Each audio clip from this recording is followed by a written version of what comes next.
حیدریوں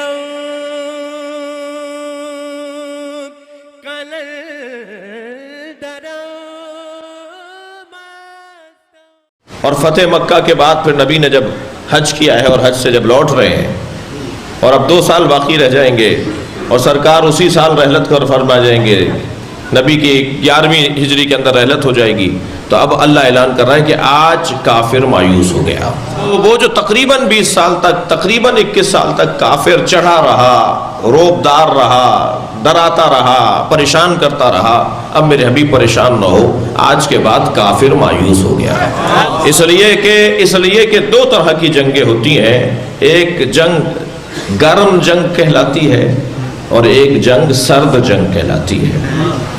گرم جنگ میں اسلحہ چلتا ہے، گردنیں اڑتی ہیں، ہاتھ پیر کٹتے ہیں، خون بہتا ہے، اور سرد جنگ میں مارنے والا سکون سے بستر پہ سو رہا ہوتا ہے اور دشمن مر رہا۔ سرد جنگ در حقیقت نظریاتی جنگ ہوا کرتی ہے، اگرچہ یہ اصطلاح جو ہے وہ بات کی ایجاد ہے، سرد جنگ کی اور گرم جنگ کی نبی کے زمانے میں یہ اصطلاح بنی نہیں تھی، مگر اصطلاح نہیں بنی تھی، مفہوم اور مطلب اور ادائیگی اور انداز تو تھا۔ اب آج کے بعد کافر مایوس ہے، فخشوہم، یہ ڈریں گے آپ سے، یہ ڈریں گے، اب ان کی مجال نہیں ہے کہ آپ کی طرف ٹیڑھی نگاہوں سے دیکھیں۔ اے میرے حبیب، آپ کو ڈرنے کی ضرورت نہیں ہے، آپ کو گھبرانے کی ضرورت نہیں ہے۔ الیوم اکملت لکم دینکم، اب دوسری صفت، آج ہم نے دین کو کامل کر دیا۔ وَأَتْمَمْتُ عَلَيْكُمْ نِعْمَتِي، اور ہم نے اپنی نعمتوں کو آپ پر تمام کر دیا۔ اس سے بڑی نعمت ہمارے پاس نہیں ہے، ہم نے سب سے بڑی نعمت آپ کے حوالے کر دی ہے، اتمام نعمت۔ اليوم اکملت لکم دینکم واتممت علیکم نعمتی ورضیت لکم الاسلام دینا، اور ہم نے آپ کے لیے اسلام کو اب پسندیدہ دین قرار دیا ہے، یعنی دین اب پسندیدہ قرار پایا ہے۔ دین کا مجسمہ ہم نے بہت اچھا بنایا، مگر اب تک دھڑکنے کے لیے دل نہیں بنایا تھا، ہم نے علی کی ولایت کا دل لگا دیا ہے۔ اس اسلام کے پیکر میں صلوات پڑھیں ذرا محمد و آل محمد۔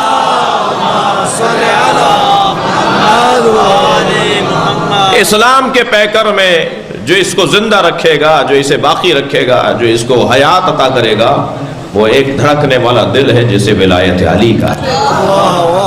عزیزان گرامی، یہ قرآن کی آیت کا ترجمہ تھا جو میں نے آپ کے سامنے پیش کیا۔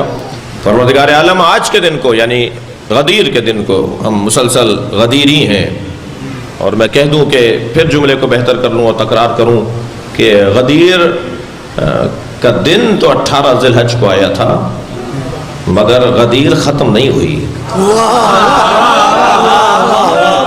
جیسے حاجی جب حج کا آغاز کرتا ہے تب کہتا ہے نا، لبیک اللہم لبیک، جی میں حاضر ہوں۔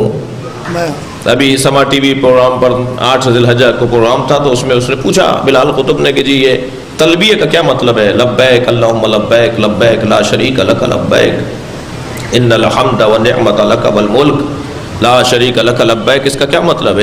اس کے مطلب کیا ہیں؟ تو ایک مطلب میں نے وہاں بیان کیا، میں نے کہا دیکھیں، جب اسکول لگتا ہے اور پہلا پیریڈ شروع ہوتا ہے تو اس کے آغاز میں کلاس شروع ہونے سے پہلے، سبجیکٹ شروع ہونے سے پہلے استاد رجسٹر کھولتا ہے اور طالب علموں کے نام پکارتا ہے، اور جو حاضر ہو چکا ہوتا ہے کہ وہ کہتا ہے میں حاضر ہوں۔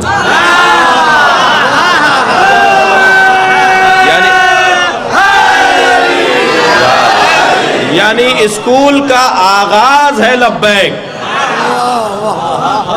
اب حج تو شروع ہو رہا ہے، یعنی اب حاضری شروع ہوئی ہے، اب یہ پاکستان جا کے حج ختم نہیں ہوگا، اب اس کی زندگی میں اب کلاسیں چلیں گی جب تک یہ زندہ ہیں، اب یہ کلاسیں چلیں گی۔ اسی طرح عزیزان گرامی، جب غدیر کے میدان میں کہہ دیا گیا الیوم اکملت لکم دینکم، آج ہم نے دین کو کامل کر دیا، تو اب اسلام تو اب شروع ہوا ہے۔ صلوات پڑھیں محمد و آل محمد۔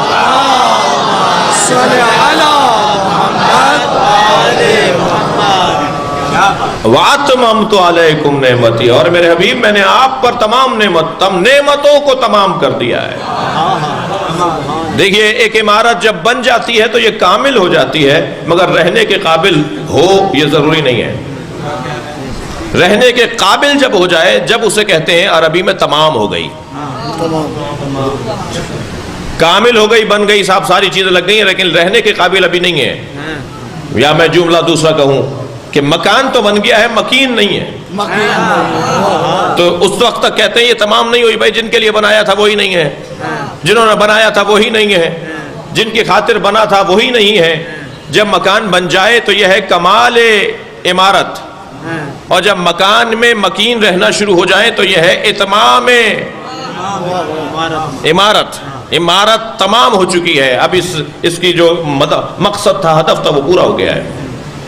لہذا اسلام کی تعلیمات نبی مکرم نے مکمل کر دی. اب جب تک اس میں نعمت ولایت علی کو شامل نہیں کیا جائے گا، اس وقت تک اس عمارت کا کوئی فائدہ نہیں ہوگا. جان اسلام ہے علی کی ولایت، روح اسلامی ہے مولا علی کی ولایت. جملہ آپ کی محترم سماعتوں کے حوالے کر رہا ہوں عزیزان گرامی. نبی نے ساری زندگی میں دو ہی چیزیں بنائی ہیں، یا مسجد قباء بنائی ہے یا غدیر میں منبر بنایا ہے.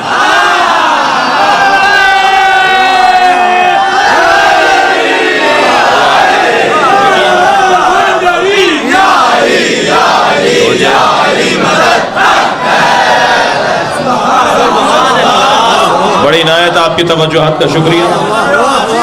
سرکار دو جہاں نے اپنی زندگی میں، اب میں مجھ سے اگر یہ جوان یہ بچہ سوال کرے کہ جی نبی کی زندگی کا خلاصہ کیجئے، ہوتا ہے کلاس جب سبجیکٹ مکمل ہو رہا ہوتا ہے، جب مثلاً استاد کہتا ہے جی خلاصہ لکھو، پوری کتاب کا ایک صفحے پہ خلاصہ لکھو، تو نبی کی سیرت کا، اگر نبی کی زندگی کے امور کا، نبی کی سیرت کا اگر خلاصہ لکھا جائے تو خلاصہ میں یہ لکھوں گا کہ ساری زندگی، توجہ چاہوں گا اس جملے پر، ساری زندگی اللہ کے نبی نے یا عقیدہ توحید پہنچایا ہے یا عقیدہ ولایت علی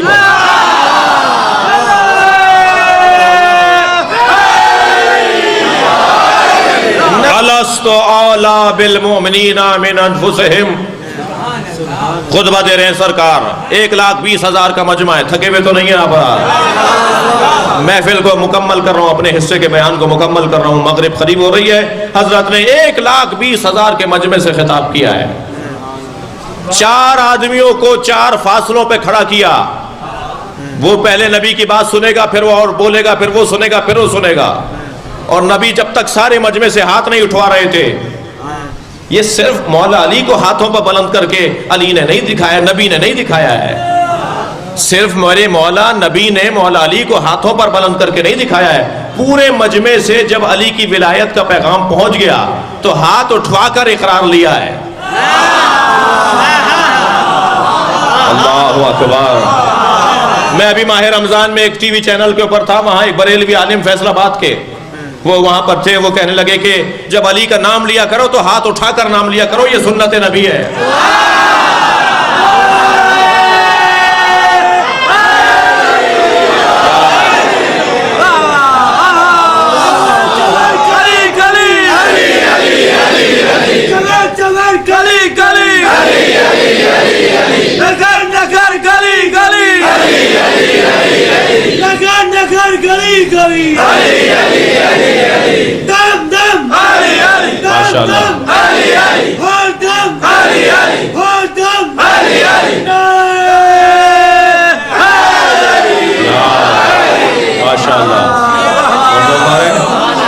سبحان اللہ. 3 آدمی پر تکرار کرتے تھے نبی کے جملے کو، 1,20,000 آدمیوں سے خطاب ہے. اہتمام بھی بڑا عجیب ہے. روک دیا گیا قافلے کو. یہ وہ جگہ تھی، مکے سے 5,000 آدمی نبی کو رخصت کرنے آئے تھے. اس جگہ تک وہ آتے، اس کے بعد وہ چلے جاتے. کہا یہیں روک کے بہت ہوتا کہ یہ واپس جا کر بتائیں کہ کیا ہوا ہے. رستہ آگے جا کر ایک یمن کی طرف مڑ جاتا، ایک مصر کی طرف رستہ مڑ جاتا، پھر آخر میں نبی کے ساتھ چلنے والے مدینے تک پہنچتے.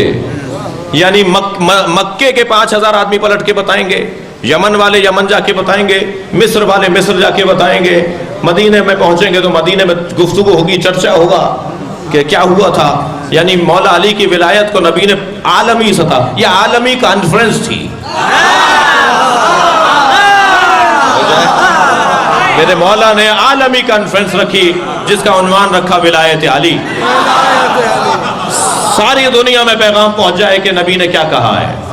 اور پھر جب اعلان ہوا تو حضرت نے اہتمام کیا، سب سے کہا اپنے اپنے اونٹوں کے پالان اتاریں، پالان اتروا لیے، حتیٰ فرمایا جو درخت کی ٹہنیاں یہ کاٹ دی جائیں. کہیں ایسا نہ ہو کوئی کہے کہ میں تو درخت کے نیچے چلا گیا تھا، سایہ مل رہا تھا، نیند لگ گئی، آنکھ لگ گئی، نیند آ گئی. نبی نے فرمایا درختوں کی ٹہنیاں کاٹ دی جائیں. پالانوں کا ممبر بنایا، سارا مجمع کھڑا ہے. نبی نے اس خطبے کا آغاز کیا جس میں آپ نے ایک جملہ یہ ارشاد فرمایا، الست اولا بالمؤمنین من انفسہم، کیا میں مومنین پر ان کی جانوں سے زیادہ حق نہیں رکھتا؟ اب مولا کا مطلب روشن ہو رہا یا نہیں کہ مولا کہتے کسے ہیں؟ جب سارے مجمع نے کہا قالو بلا، روایت کہتی ہے قالو، سب نے کہا بلا، ہاں آپ ہم سے زیادہ حق رکھتے ہیں. جب نبی نے یہ اقرار لے لیا، مولا علی کو اٹھایا، اپنے دونوں ہاتھوں پر اٹھا کے کہا من کنت مولا فہذا علی مولا، میں جس کا مولا ہوں اس کا یہ علی مولا ہے. اللہ اکبر. دکھایا ہے. ایک ہوتا ہے نظریہ اور ایک ہوتا ہے عمل، ایک ہوتی ہے تھیوری، ایک ہوتا ہے پریکٹیکل. جب تک کسی اسکول میں پریکٹیکل کر کے نہ دکھایا جائے وہ اسکول پورا نہیں ہوتا. ایسا ہی ہے، نبی مکرم نے مولا علی کو صرف بتایا نہیں ہے، دکھایا ہے. جملہ دے رہا ہوں، جو لوگ جعلی اللہ بنا سکتے ہیں وہ کہہ دیتے یہ علی مراد نہیں ہے، وہ علی مراد ہے. نبی نے دکھایا یہ علی مراد ہے، کوئی اور علی نہیں، یہ علی مراد ہے. اللہ اکبر. اس کے بعد میرے مولا نے، نبی نے 10 لوگوں سے اقرار لیا. تم بھی اقرار کرتے ہو؟ تم بھی اقرار. 10 لوگوں کے نام میں نہیں بتاؤں گا. علامہ عبدالحسین امینی نے الغدیر 11 جلدوں کی کتاب لکھی صرف حدیث غدیر کے اوپر. 11 جلدیں صرف اس حدیث کے اوپر. میں کہتا ہوں اگر جو ہے وہ 10 سال تک ہم غدیر پر اشرے پڑھیں تو علامہ امینی کی الغدیر ہی کافی ہے. اس میں علامہ امینی نے لکھا ہے کہ 10 صحابی ایسے تھے جن کے نبی نے نام لے کے کہا تم بھی اقرار کر رہے ہو، تم بھی میری بات کو مانو گے؟ اللہ اکبر. اور ان سے اقرار مجمع کے سامنے لیا ہے.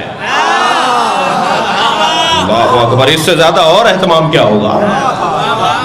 اور اس سے زیادہ اہتمام کیا ہوگا؟ آپ غور تو فرمائیں. مولا علی فرماتے ہیں کہ 3 مصیبتیں میرے اوپر ایسی آئیں جنہوں نے میری کمر توڑ دی. ایک مصیبت نبی کی رحلت، نبی کی رحلت سے میری کمر ٹوٹ گئی. ایک مصیبت فاطمہ زہرا پہ جلتا ہوا دروازہ، اجرکم اللہ. اس سے بڑی مصیبت علی پر نہیں آئی. یہ دوسری بڑی مصیبت. اور جو ترتیب میں مولا نے پہلے بیان کیا نا، جسے فرمایا ایک بڑی مصیبت جو مجھ پر، 3 مصیبتوں میں مولا فرماتے ہیں تیسری مصیبت غدیر کو بھلا دیا. یہ جو غدیر جس کا آپ کو اور ہمیں حکم ہے نا ہم جشن منائیں، اتنا اہتمام نبی کر رہے ہیں، ہاتھوں پہ اٹھا کے دکھا رہے ہیں، 10 لوگوں سے بول رہے ہیں، 1,20,000 آدمیوں کو بتا رہے ہیں. 100 سے زیادہ صحابیوں نے قصیدہ کہا فی البدی. اتنے بڑے شاعر موجود تھے اس مجمع میں کہ جو فی البدی فوراً قصیدہ کہہ دیں، فوراً شعر کہہ دیں. 100 سے زیادہ شاعروں نے قصیدے کہے مولا علی کی شان میں. 200 سے زیادہ صحابیات، عورتیں گواہ ہیں. جناب زہرا تھی موجود، نبی کی 11 بیویاں موجود تھیں اس خطبے کو سننے کے لیے. صحابیات موجود تھیں، عورتوں کی بہت بڑی جماعت تھی جن میں سے 200 نے کہا ہے کہ ہم نے خود سنا ہے. مولا فرماتے ہیں کہ مجھ پر بڑی مصیبتوں میں ایک مصیبت یہ آئی کہ لوگوں نے غدیر کو بھلا دیا. جی ابو ہریرہ کو کسی نے دیکھا کہ وہ امیر شام کیا کھانا کھا کے آ رہا ہے، تو ایک شاہ صحابی نے کہا کہ تم وہاں کھانا کھانے جاتے ہو، تم غدیر کے میدان میں نہیں تھے؟ کہنے لگے میں تھا۔ کہا غدیر کے میدان میں نبی نے نہیں کہا تھا کہ علی تمہارے مولا ہیں؟ کہا میں نے سنا تھا، مجھے یاد ہے۔ کہا پھر گواہی کیوں نہیں دیتے؟ کہنے لگے روٹیاں بند ہو جائیں گی۔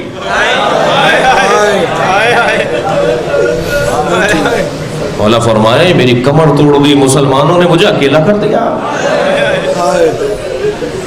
100 صحابی بیٹھے تھے جو غدیر میں موجود تھے، نبی کو مولا علی کو یاد تھا یہ وہاں موجود تھے۔ ان میں سے ایک انس ابن مالک، کتنا بڑا نام ہے انس ابن مالک۔ مولا علی نے فرمایا انس تمہیں تو یاد ہے کہ نبی نے مجھے ہاتھوں پہ اٹھا کے کیا کہا تھا؟ کہا تھا من کنت مولا فہد علی المولا۔ کہنے لگا میرا حافظہ کام نہیں کر رہا، مجھے یاد نہیں آ رہا۔ کوئی علی سے پوچھے کیا گزر رہی ہوگی علی پر، کوئی مولا علی سے پوچھے مولا علی پر کیا گزری ہوگی اس وقت۔ کوڑھ کا مریض ہو گیا تھا یہ انس ابن مالک کا آخری ایام میں۔ جیسے ہی مولا کو یہ جواب دیا نا، بعض کا کہنا تو یہ کہ اسی دن اسے مرض لگ گیا جب اس نے مولا کا دل دکھایا۔ کہ اللہ میرا حافظہ کام نہیں کر رہا کہ نبی نے کچھ کہا تھا۔ سنیں گے کسی نے میرے مولا رضا سے کہا مولا آپ اتنا کربلا کو کیوں یاد کرتے ہیں؟ بار بار مجلسیں کرواتے ہیں، بار بار محرم آتا ہے تو فرش عزا بچھاتے ہیں، شاعروں سے کہتے ہیں میرے جد حسین کا مرثیہ کہہ کر لاؤ، دیبل خدائی مرثیہ کہہ کر لاتے ہیں۔ مولا رضا سے ایک صحابی نے پوچھا مولا آپ کربلا کو اتنا کیوں یاد کرتے ہیں؟ کربلا کو اتنا کیوں واقعہ ہوا، آپ نے صبر کر لیا، واقعہ گزر گیا، تاریخیں گزر گئیں، آپ صابر لوگ ہیں، آپ نے برداشت کر لیا، واقعہ گزر گیا۔ حضرت فرمایا اگر غدیر کو نہ بلایا ہوتا تو کربلا نہ ہوتی۔